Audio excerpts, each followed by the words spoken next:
retreat this week, guys, and I just wanted to tell you about some of the thoughts that I'm having about female spirituality. I've been thinking about how we praise Jesus for bleeding out, and yet when women do it for the opportunity of giving life, it's called unsanitary. I've been thinking about goddesses and how they used to be the givers and protectors of life, and how now, when we use the word God, we mean a singular man who creates life without woman.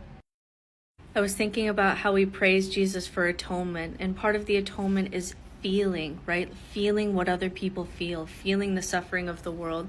And we call him a savior and a Christ for this. And yet the women in my life who consistently feel for the people around them, it's either called gossip, or it's called too emotional, or it's called hysterical. Or I know women who will watch a documentary about some horrible thing and not be able to get out of bed in the morning because they are feeling the pain of the whole world. And I'll see women on mushrooms who just cry and grieve and feel like they are the mother to the earth and feeling all of the suffering of everything. And yet we have no word for that. We don't call that anything. We just lock women up for being too emotional and consider them a lesser sex. And I think about how this happened. I think about how slowly with agriculture, these storm gods became more powerful, and hierarchies happened, and surpluses happened, and priest classes happened. And then, 1600s, patriarchy makes a big rise, and women are confined to their homes, and we're not allowed to talk to each other. And it's like that line in Lord of the Rings where some things that should not have been forgotten were lost as we stopped being able to talk to one another and we started to be told what we were.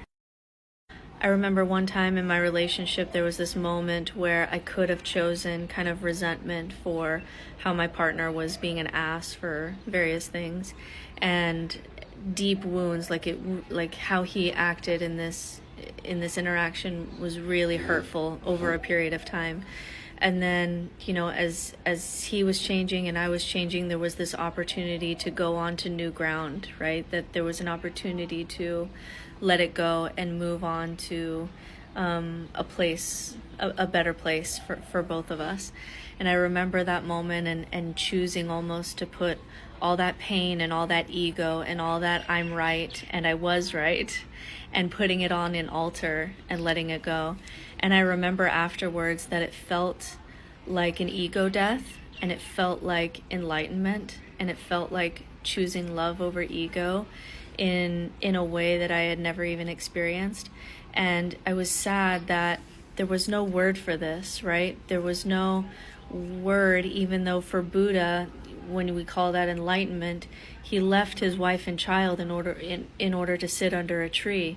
And I was doing it with children and with a messy room and with a person in a relationship who had hurt me. And there was no word for that kind of ego death or that kind of enlightenment that women do quietly, without trophy, without microphone, without titles, without worship, without being called a prophetess, without being called a guru, just quietly in their own homes, in their own lives. And we don't even call that a kind of enlightenment.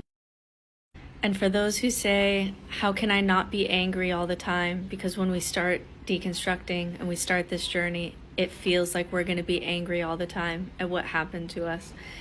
And for me, I just get this image of Pele, the Hawaiian female goddess who's a volcano.